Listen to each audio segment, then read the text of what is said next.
ఈ కథ నిజంగా జరిగిన ఘటన ఆధారంగా చెప్పబడుతోంది. రాత్రి సమయాల్లో ఒంటరిగా ఉండకండి.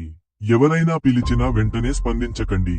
రాత్రి అర్ధరాత్రి 2:11 శ్రావణి తన ఇంట్లో ఒంటరిగా ఉంది.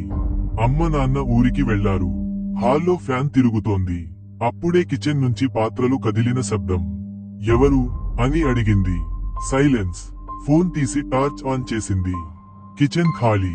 తిరిగి బెడ్రూంలోకి అడుగు పెట్టగానే తన ఫోన్లో నోటిఫికేషన్. నువ్వు వెనక్కి తిరగొద్దు. Heart beat fast. కానీ భయంతోనే వెనక్కి తిరిగింది. అద్దంలో తానే నిలబడి ఉంది. కాని అది ముసురుగా నవ్వింది. ఫోన్ స్క్రీన్ మళ్లీ వెలిగింది. ఇల్లు ఖాళీ కాదు. నువ్వే చివరిది. ఉదయం పోలీసులు వచ్చేసరికి ఇల్లు లోపల నుంచి లాక్ అయి ఉంది. శ్రావణి కనిపించలేదు.